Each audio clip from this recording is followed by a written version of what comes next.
तो चलिए शुरू करते हैं अपभ्रंश साहित्य। डॉक्टर रामकुमार वर्मा ने अपभ्रंश भाषा के प्रथम कवि स्वयंभू को हिंदी का प्रथम कवि माना है।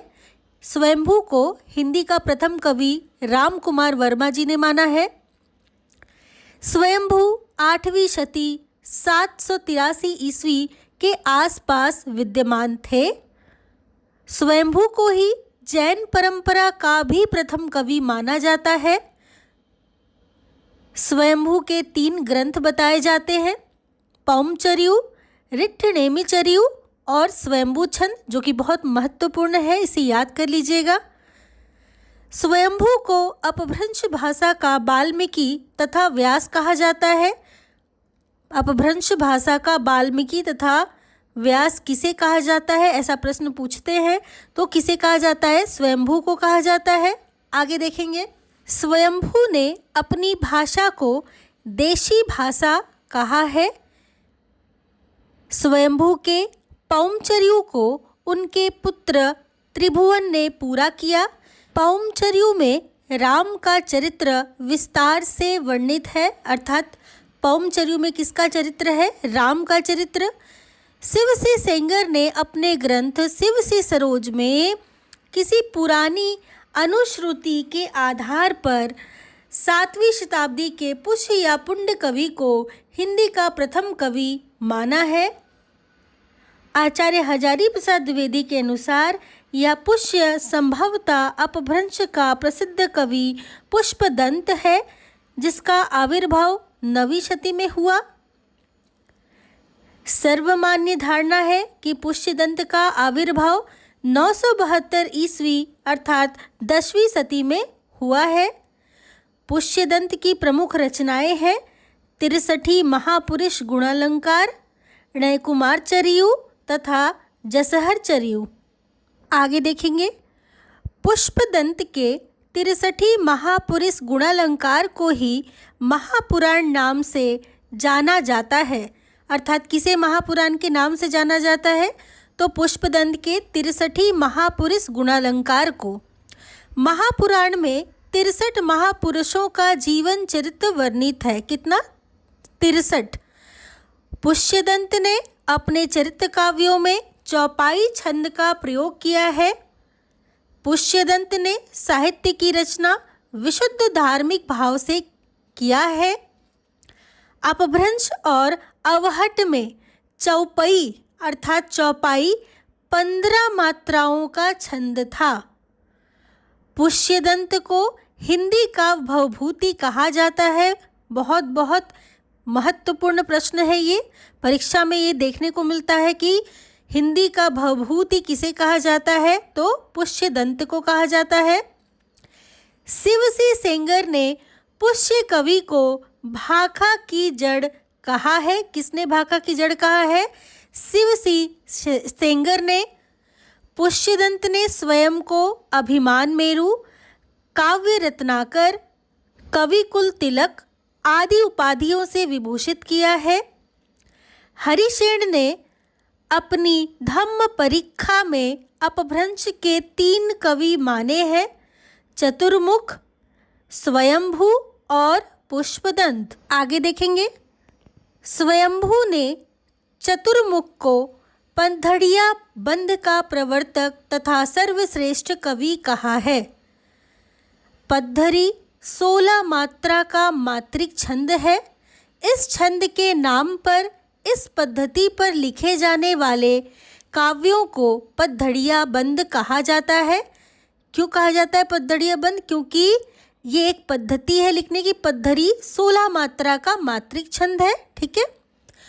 पुष्यदंत मान्य खेट के प्रतापी राजा, कर्ण के महामात्य, भीम के सभा कवि थे। धनपाल वाक्यपति राज मुंज के कवि सभा रत्न थे, जिन्हें मुंज ने सरस्वती की उपाधि दी थी। अपभ्रंश के तीसरे प्रमुख कवि धनपाल ने 10वीं शती में भविष्यत कहा की रचना की। भविष्यत कहा किसकी रचना है? धनपाल की। और कब? 10वीं शती में।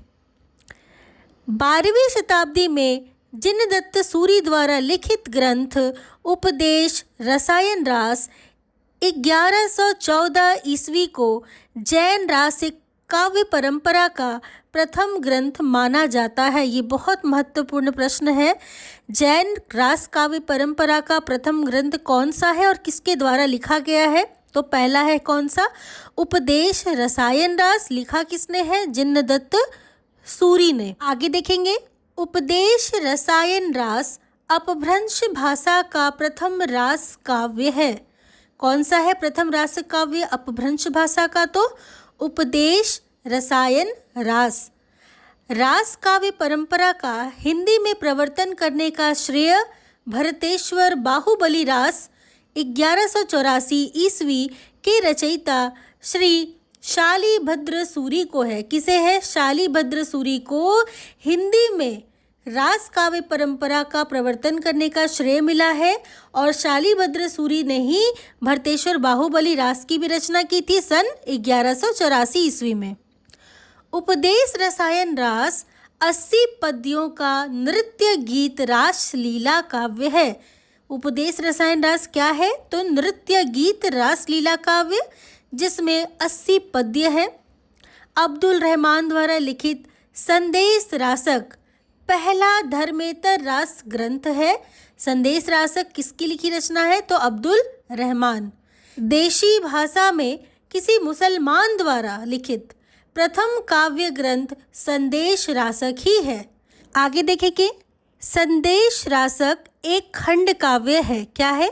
खंड काव्य, जिसमें विक्रमपुर की एक वियोगिनी के विरह की कथा वर्णित है।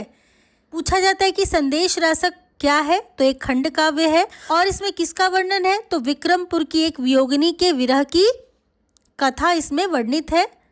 विद्वानों ने उसका समय 12वीं शती का उत्तरार्ध और 13वीं शती का आरंभ माना है। मुनि राम सिंह जैन साहित्य में सर्वश्रेष्ठ रहस्यवादी कवि कहे जाते हैं। जैन साहित्य के सर्वश्रेष्ठ रहस्यवादी कवि कौन है? तो राम सिंह। डॉक्टर हीरालाल मुनि राम सिंह का आविर्भाव काल संवत 1057 के लगभग मानते हैं। मुनि राम सिंह ने पाहुड़ दोहा की रचना की। बहुत महत्वपूर्ण प्रश्न है, पाहुड़ दोहा के रचनाकार कौन है? तो राम सिंह। अपभ्रंश भाषा में दोहा काव्य का आरंभ 6ठी शताब्दी के कवि जोइंदू से माना जाता है। दोहा काव्य का आरंभ 6ठी शताब्दी से पहली बात, और किनसे? तो जोइंदू से माना जाता है।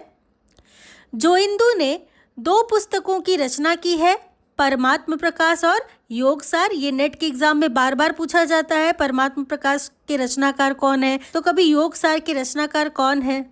तो ये आपको बहुत अच्छे से याद करना है, परमात्म प्रकाश और योगसार के रचनाकार कौन है? जोइंदू। आगे देखेंगे, जॉर्ज ग्रियर्सन ने आदिकाल के अंतर्गत 9 कवियों को शामिल किया है। तो पहला तो प्रश्न यही है कि ग्रियर्सन ने आदिकाल में कितने कवियों को शामिल किया है? तो 9 कवियों को शामिल किया है। अब कौन कौन से कवि हैं देखिए, पुष्य कवि, खुमान सिंह, केदार, कुमारपाल, अनन्यदास, चंद्र, जगनीक, सारंगधर एवं जोधराज। मिश्र बंधुओं ने मिश्र बंधु विनोद के प्रथम संस्करण में आरंभिक काल 700 से 1444 विक्रमी के अंतर्गत 19 कवियों को स्थान दिया है। ये प्रश्न बनता है कि मिश्र बंधु विनोद ने आरंभिक काल में कितने कवियों को स्थान दिया है? तो 19 कवियों को स्थान दिया है। आगे हम इन कवियों को देख लेंगे, लेकिन इनमें से जो महत्वपूर्ण है उन्हें आपको याद रखना होगा। जैसे पुष्य या पुंड कवि, नंद कवि, कुतुब अली, चंद, जगनीक, केदार कवि, जलहन, भूपति, नरपति नाल्ह, नल्ल सिंह, सारंगधर, अमीर खुसरो, मुल्ला दाऊद और गोरखनाथ। ये कुछ कवि ऐसे हैं जिन्हें आपको याद रखना है। आगे देखिए, मिश्र बंधुओं ने अपने मिश्र बंधु विनोद के अगले संस्करणों में नाथपंथियों और सिद्धों को सम्मिलित करते हुए इस काल में कवियों की संख्या 75 तक पहुंचा दी।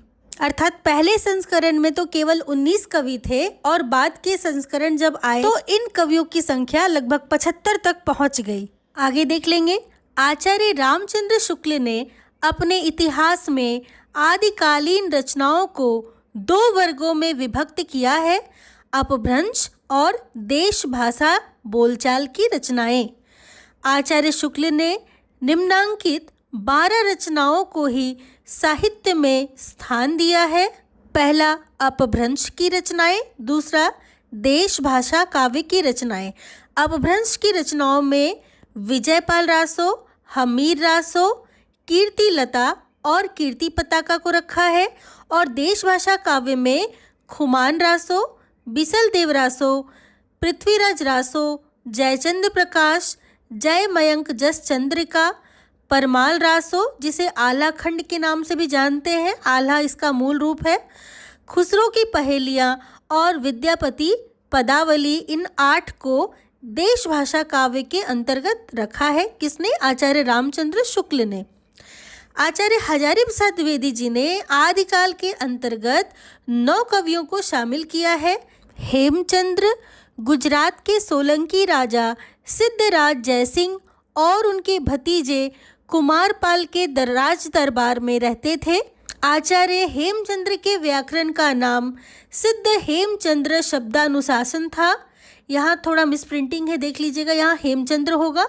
तो सिद्ध हेमचंद्र शब्दानुशासन किसकी रचना है? तो हेमचंद्र की रचना है। हेमचंद्र का व्याकरण सिद्ध हेम नाम से प्रसिद्ध हुआ। सिद्ध हेम में संस्कृत, प्राकृत और अपभ्रंश तीनों का समावेश किया गया है। हेमचंद्र प्रसिद्ध जैन आचार्य थे। बहुत महत्वपूर्ण है कि ये कौन थे? जैन आचार्य थे प्रसिद्ध, और इनका जन्म 1088 ईस्वी में हुआ। हेमचंद्र के अन्य पुस्तकों का नाम निम्न है: कुमारपाल चरित्र, योग शास्त्र, प्राकृत व्याकरण, छंदोनुशासन और देशी नाम माला कोश। ये सब महत्वपूर्ण रचनाएं हैं जो हेमचंद्र की हैं और परीक्षाओं में पूछी जाती हैं।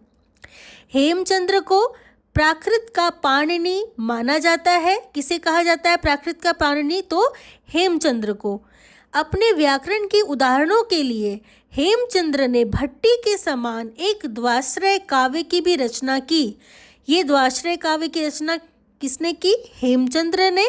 और किस लिए? व्याकरण के उदाहरणों के लिए।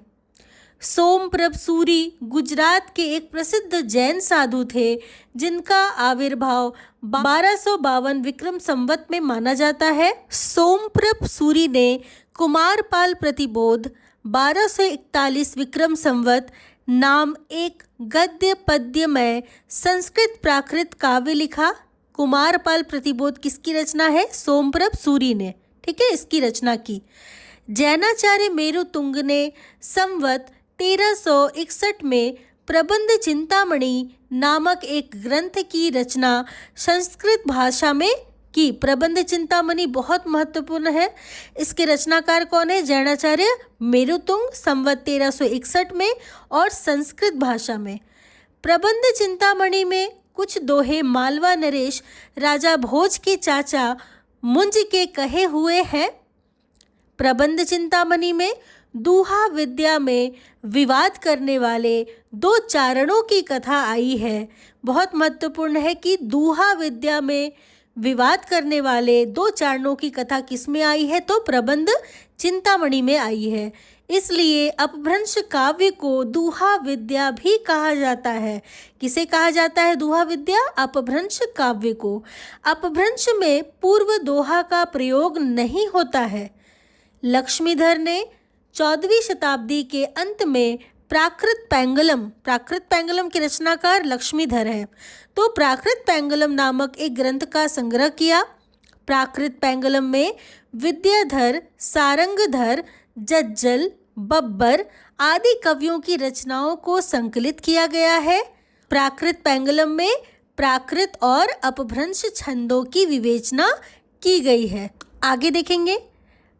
प्राकृत पैंगलम को प्राकृत पिंगल सूत्र भी कहा जाता है। ये प्रश्न बनता है कि प्राकृत पिंगल सूत्र किसे कहा जाता है? तो प्राकृत पिंगल सूत्र प्राकृत पैंगलम को कहा जाता है। प्राकृत पैंगलम की टीका वंशीधर नामक किसी विद्वान ने लिखी थी। सारंगधर एक अच्छे कवि और सूत्रकार थे। सारंगधर ने सारंगधर पद्धति के नाम से एक सुभाषित संग्रह बनाया। अर्थात सारंगधर पद्धति किसकी रचना है? तो सारंगधर की।